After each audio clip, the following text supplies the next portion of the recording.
Assalamualaikum warahmatullahi wabarakatuh. Salam Pramuka. Ketemu lagi dengan saya Risno dari Prodi Pendidikan Matematika STKIP 11 April Sumedang.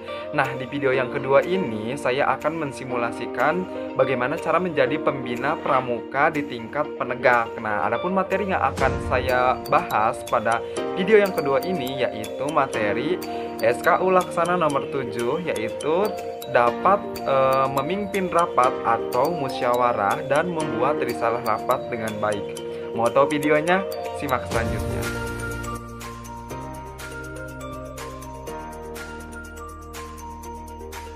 Laporan saya terima, silahkan kembali ke tempat.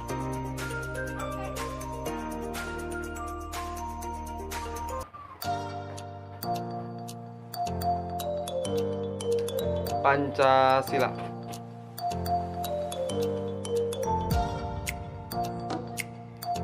Assalamualaikum warahmatullahi wabarakatuh. Alhamdulillahirabbil alamin. Puji dan syukur marilah kita panjatkan kehadirat Allah Subhanahu wa taala yang telah melimpahkan rahmat dan hidayah kepada kita semua. Salawat dan salam semoga tercurah limpahkan kepada junjungan kita, yakni Habibana wa Nabiyana wa Maulana Muhammad sallallahu alaihi wasallam. Alhamdulillahirabbil alamin, kita bisa dipertemukan pada minggu ini. Mudah-mudahan kakak-kakak semua dalam keadaan sehat dan walafiat ya. Langsung saja, mungkin karena mataharinya sangat panas. Nah, nanti yang akan kakak bahas pada minggu kali ini yaitu materinya cara menjadi pemimpin rapat atau menjalankan suatu rapat atau musyawarah, dan nantinya juga di akhir kita akan membuat suatu risalah dalam hasil rapat tersebut. Nah, kita juga nanti akan mempraktekkan bagaimana memimpin suatu rapat atau persidangan. Nah, seperti itu saja yang dapat kakak sampaikan. Kurang lebihnya mohon maaf. Assalamualaikum warahmatullahi wabarakatuh. Baik, untuk memulai latihan pada minggu kali ini, alangkah baiknya kita berdoa dimulai. Berdoa selesai.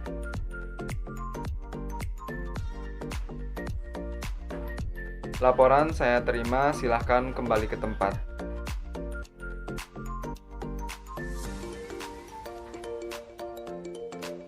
Upacara telah selesai. Nah, setelah kita melaksanakan upacara pembukaan sesuai dengan tugasnya, bahwa untuk pembina pramuka di tingkat penegak itu hanya 75% terjun langsung pada saat latihan pramuka. Jadi untuk absensi atau untuk mengawali latihan biasanya itu dilakukan oleh Dewan Ambalan. Seperti ini ya. Baik kakak-kakak sekalian, mohon perhatiannya sebentar ya. Coba kita sekarang absen dulu. Di sini siapa yang nggak hadir? Anggi, kenapa Anggi? Oh, sakit ya. Sakit. Terus siapa lagi yang nggak hadir? Lucy kemana Lucy? Sakit juga. Ya berarti Anggi sama Lucy yang nggak hadir ya. Nah, setelah kita udah absen ya. Nah, teman-teman, kakak-kakak nih di sini sebelum kita mengawali latihan nih, kakak ada satu permainan untuk melatih semangat kita pada minggu kali ini dalam latihan pramuka. Nah, nama permainannya itu adalah benar salah. Sebelumnya silahkan kakak-kakak tersebut di sini coba berbaris menjadi 3 banjar ya, 3 banjar ke belakang ya. Itu 5 orang. Nah, nanti gini permainannya ya. Jika nanti kakak memberikan clue benar salah, nah berarti kalian harus ikuti yang pertama itu benar, yang kedua itu salah. Misalkan gini, kanan kiri. Nah berarti kanannya itu adalah benar dan kirinya itu adalah salah. Berarti kanan itu kalian harus loncat ke sebelah kanan. Kalau kiri kan salah, berarti kalian harus loncat ke kanan juga. Karena kalau ke kiri kan salah tadi instruksinya. Sudah paham ya permainannya? Oke, kita coba ya. Salah, benar, kiri, kanan. Oke, pinter-pinter di sini. Coba kita cek lagi. Benar, salah. Depan, belakang. Oke, bener lagi. Di sini berarti konsentrasinya emang bagus banget nih kakak-kakak pada minggu kali ini. Coba sekarang kita tiga ya clue-nya. Coba benar, benar, salah. Kanan, kiri, belakang. Oke, bener juga. Nah, coba kita 4 clue-nya ya. Salah, benar, benar, salah. Salah, benar, benar, salah. Oke, instruksinya depan, belakang, kanan, kanan. Oke, dari kelompok ini ada yang salah ya, tapi tepuk tangan untuk kita semua. Assalamualaikum warahmatullahi wabarakatuh. Baiklah kakak-kakak, sesuai yang sudah diinstruksikan tadi, kakak di sini akan membahas mengenai bagaimana kita cara menyelenggarakan rapat atau memimpin suatu rapat ya. Sebelumnya kakak-kakak di sini pasti sudah tahu apa yang dimaksud dengan rapat. Nah, ada yang mau berbicara? Silahkan ke depan. Oh iya, kakak Bila di sana. Silahkan kakak Bila, rapat itu apa? Menyelesaikan sesuatu. Ya, betul ya. Tepuk tangan untuk Kak Bila. Oke. Untuk rapat itu benar. Rapat itu adalah sekelompok orang yang berkumpul untuk menyelesaikan suatu masalah. Nah, untuk sesimpelnya seperti itu, ada yang namanya rapat ya. Nah, untuk rapat itu sendiri, Kak, rapat itu tujuannya untuk apa sih? Nah, di sini rapat itu sebenarnya ada menjadi 3 bagian, yaitu yang pertama ada rapat penjelasan, yang kedua ada rapat pemecahan, yang ketiga ada rapat perundingan. Yang pertama ada rapat penjelasan. Nah, di sini adalah rapat untuk menjelaskan sesuatu.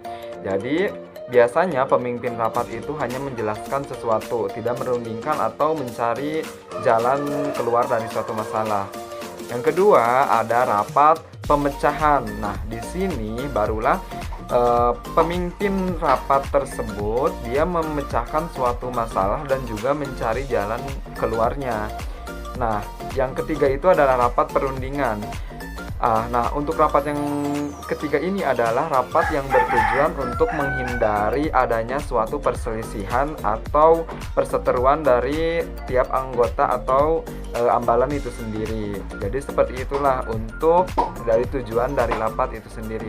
Nah, ada apa lagi sih komponen dari rapat itu? Nah, di sini rapat juga ada yang bersifat resmi dan juga ada yang bersifat tidak resmi. Nah, untuk rapat yang resmi itu dihadiri atau diselenggarakan untuk membahas masalah-masalah yang sangat penting dan berlaku peraturan protokol yang mengatur kelancaran jalannya rapat. Peserta rapat akan mendapatkan pemberitahuan terlebih dahulu yang biasanya dilengkapi dengan agenda rapat. Nah, biasanya untuk rapat yang resmi ini ada apa cirinya? Ada suratnya ya, dan juga diikuti oleh seluruh peserta. Dan juga biasanya rapat resmi ini dilakukan masalahnya juga harus diketahui oleh seluruh anggota dan mendapat persetujuan dari seluruh anggota. Nah, misalkan untuk musyawarah ambalan, nah biasanya itu termasuk ke dalam rapat resmi. Nah, yang kedua ini adalah ada rapat yang tidak resmi. Bagaimana yang rapat tidak resmi itu? Yaitu rapat yang diadakan tidak berdasarkan perencanaan yang formal. Rapat ini tidak memerlukan persiapan istimewa dan rapat ini mendiskusikan suatu hal yang terjadi tiba-tiba. Nah, jadi untuk rapat yang tidak resmi ini adalah rapat yang kita sendiri nggak merencanakan rapat ini dan kejadiannya itu secara tiba-tiba gitu. Nah, untuk yang selanjutnya ada rapat terbuka. Nah, rapat terbuka apa sih rapat terbuka? Rapat terbuka adalah rapat yang dapat dihadiri oleh semua anggota dan materi yang dibahas tidak merupakan masalah yang bersifat tidak rahasia. Jadi bukan rahasia dalam rapat terbuka ini. Misalkan kayak pembahasan anggaran dasar dan anggaran rumah tangga, itu kan tidak bersifat rahasia. Jadi termasuk ke dalam rapat terbuka. Nah, untuk rapat yang tertutup adalah rapat yang yang dihadiri oleh peserta rapat tertentu saja, dan masalah yang dibahas merupakan masalah-masalah yang bersifat rahasia. Nah, misalkan nih ada teman-teman kakak yang jarang latihan gitu ya, biasanya karena malas atau apalah itu, biasanya ada yang namanya pemberhentian. Nah, biasanya kan kita ada SP gitu. Nah, untuk ada juga mungkin di satu ambalan ada yang namanya sidang pemberhentian anggota ya. Nah, yang seperti itu biasanya sebelum kita melaksanakan rapat tersebut, jadi berunding dulu semuanya. Jadi rapat itu sebelum pelaksanaan kegiatan rapat dulu. Rapat itu termasuk ke dalam rapat tertutup. Jadi biasanya hanya diikuti oleh dewan ambalan saja, misalkan kayak pradana, terus krani, juang, dan juga judat. Biasanya seperti itu. Nah, lalu kapan sih rapat itu diselenggarakan? Nah, biasanya di dalam adat ambalan itu ada yang namanya rapat mingguan, rapat bulanan, rapat semesteran, dan juga rapat tahunan. Nah, untuk rapat mingguan biasanya itu menceritakan mengenai kegiatan-kegiatan yang seminggu-minggunya itu dilakukan. Misalkan kayak kegiatan minggu sekarang ini materinya mau apa, biasanya dirundingkan dulu. Rapat bulanan di sini mungkin ada kegiatan-kegiatan yang agak besar gitu kegiatannya, misalkan kayak bakti sosial setiap bulannya. Nah, seperti itu. Terus ada rapat semesteran. Nah, ini juga dilaksanakan 6 bulan sekali ya. 6 bulan sekali biasanya itu membahas mengenai program kerja dan juga biasanya mengevaluasi selama 1 semester tuh, mengevaluasi seluruh kegiatan aja gitu. Nah, untuk yang keempat adalah rapat tahunan. Untuk rapat tahunan biasanya ada yang namanya musyawarah ambalan. Nah, kalau misalkan di ambalan kakak dulu, yaitu ada musyawarah ambalan. Nah, itu dilaksanakannya itu setahun sekali. Nah, untuk yang selanjutnya nah, juga rapat ini ada rapat berdasarkan frekuensinya atau rutin atau enggaknya itu rapat. Yang pertama ada rapat rutin. Nah, rapat rutin adalah rapat yang sudah ditetapkan waktunya. Jadi nanti sebelumnya kan kita kepengurusan dewan ambalan berganti. Nah, biasanya program kerja tersebut pasti dibuat lah ya. Jadi sekalian untuk menentukan waktu-waktunya kapan saja rapat itu akan dilaksanakan. Nah, untuk yang kedua ada juga rapat insidental atau rapat yang tidak terjadwal. Di sini nggak ada jadwalnya. Mungkin tadi masuknya ke dalam rapat yang tidak terduga gitu. Itu mengenai seputar rapat ya. Nah, di sini kakak akan membahas mengenai persidangan. Nah, ini persidangan termasuk ke dalam rapat resmi ya. Mungkin persidangan ini sudah tidak asing lagi dilakukan oleh kakak-kakak dari penegak laksana dan haruslah tahu tentang tata cara pelaksanaan persidangan dalam suatu organisasi. Silahkan kakak boleh cari-cari aja, banyak sekali ya untuk materi tentang persidangan ini. Di sini kakak akan coba ringkas saja yang poin-poin yang paling penting saja dalam suatu persidangan. Di sini coba kakak mau tanya dulu ya. Biasanya apa aja yang ada di dalam suatu persidangan?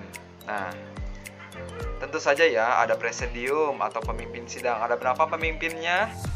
3 ya, jangan ada yang nyebutin 4 loh. Ya, ada 3 ya, presidium 1, presidium 1, presidium 2, presidium 3.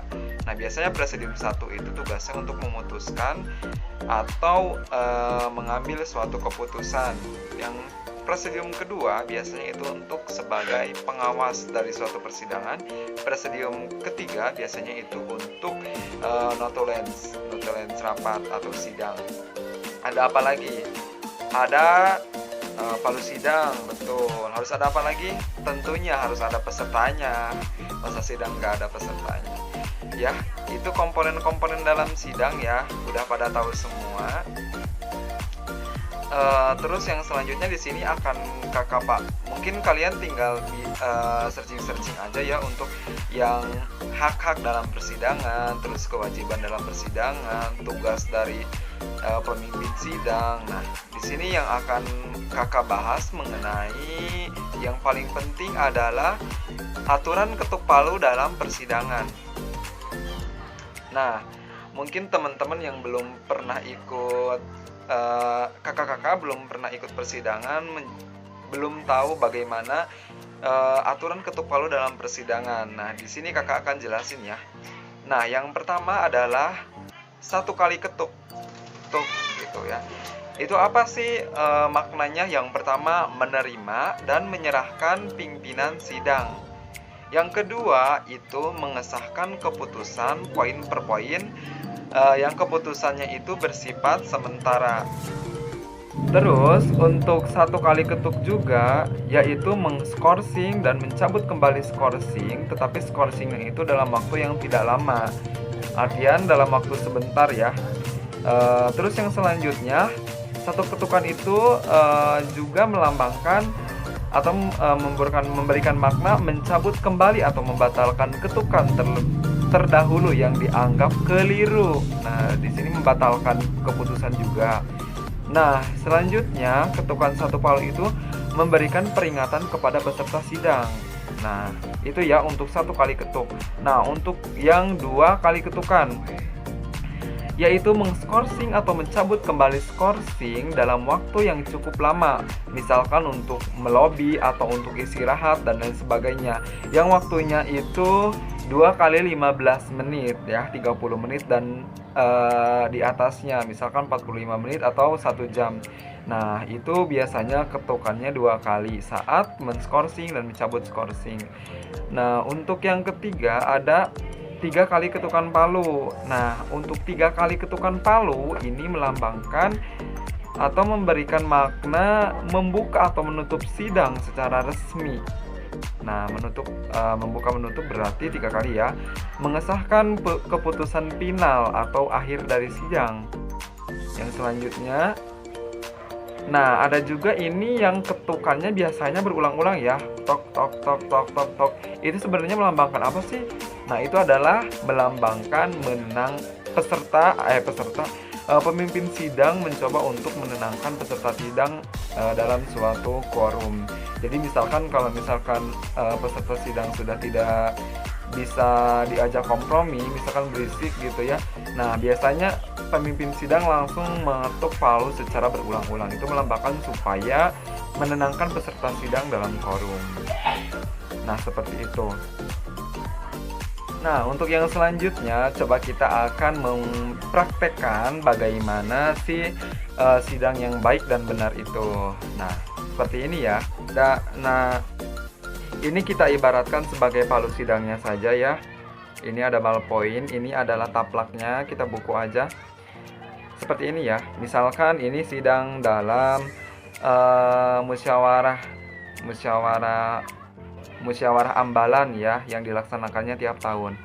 Gini, misalkan ini adalah sidang pleno 1. Nah, membahas tentang anggaran dasar dan anggaran rumah tangga.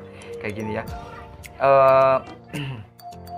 Dengan mengucapkan Bismillahirrahmanirrahim, sidang pleno kedua pembahasan anggaran dasar dan anggaran rumah tangga Gerakan Pramuka Ambalan Al-Jamali Arukmana SMK plus Mitahun Ihsan Cilograng resmi saya buka. Nah, 3 kali ketukan ya untuk membuka kegiatan. Misalkan ini untuk keputusan yang diambil. Untuk poin yang kelima, bahwa setiap anggota pramuka diwajibkan untuk membayar iuran yaitu Rp2.000 selama 1 minggu, disetujui. Nah, untuk keputusan itu adalah disetujui. Untuk keputusan yang disetujui itu 1 kali ketukan. Nah, misalkan apalagi nih, skorsing waktu ya. Misalkan skorsing waktu yang lama. Baik, karena sekarang kita sudah memasuki sholat asar, maka sidang pleno kedua kita akan skorsing 2 kali 15 menit. Nah, berarti 2 kali ketukan. Begitupun nanti kalau misalkan setelah mengskorsing, jadi mencabut skorsing, betul ya Kak? Ya, betul ya, untuk mencabut skorsing juga sama, itu 2 kali ketukan. Terus misalkan nih yang keputusan final ya, misalkan berdasarkan yang sudah dirundingkan tadi, jadi anggaran dasar dan anggaran rumah tangga Gerakan Pramuka Hambalan Al-Jamali Arukmana Pangkalan SMK plus Miftahul Ihsan Cilograng secara seluruhnya disahkan. Nah, 3 kali ya, 3 kali ketukan palu itu untuk mengesahkan keputusan final. Jadi kalau menutup suatu sidang itu 3 kali. Nah, sekarang yang ketukan berulang. Misalkan ini pesertanya udah rico. Mohon perhatian untuk para peserta, dimohon untuk tidak berisik. Nah, seperti itulah apa sih praktek dari persidangan, Kak? Seperti itu, terima kasih. Nah, kita masuk ke materi yang selanjutnya, yaitu mengenai risalah dari suatu persidangan. Nah, risalah ini adalah, kalau bahasa kitanya adalah ringkasan-ringkasan atau hasil dari suatu sidang yang telah kita laksanakan. Jadi, untuk membuat suatu risalah yang baik dan benar itu, kita harus benar-benar memperhatikan jalannya suatu persidangan dan mencatat apa saja yang telah diputuskan dalam persidangan. Misalkan kayak tadi ya, untuk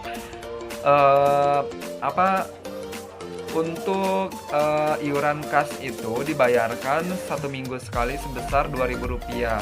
Nah, itu juga nanti yang akan menjadi catatan dari suatu risalah tersebut. Jadi nanti ditulisnya itu adalah ditulisnya itu oleh notulen, maksudnya kayak gitu. Di dalamnya juga di dalam risalah itu sendiri dituliskan itu peserta yang datang itu berapa gitu, terus siapa-siapa aja, tamu undangan yang datang siapa aja. Nah, termasuk jadwal kegiatan keseluruhannya itu dicatat oleh yang sekretaris atau yang membuat risalah itu sendiri. Nah, mungkin menurut kakak untuk membuat risalah itu cukup gampang, nanti teman-teman bisa mencari di internet gitu cara membuat risalah yang baik dan benar.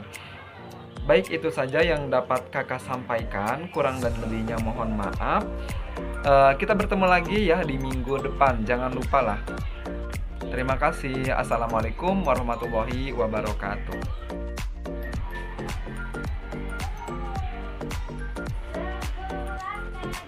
Laporan saya terima, silahkan kembali ke tempat.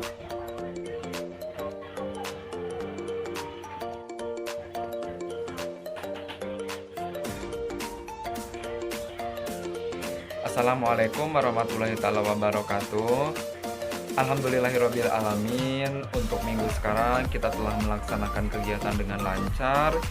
Kakak sangat berterima kasih sekali kepada kakak-kakak yang alhamdulillah nampak hadir yang sekarang. Bagi yang belum hadir, nanti tolong dibujuk kembali ya teman-temannya. Dan mudah-mudahan bagi yang sakit segera disehatkan.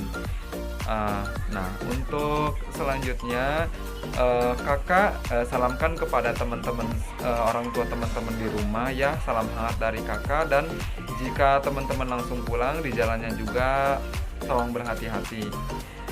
Mungkin itu saja yang dapat kakak sampaikan. Kita bertemu lagi minggu depan. Terima kasih. Assalamualaikum warahmatullahi wabarakatuh.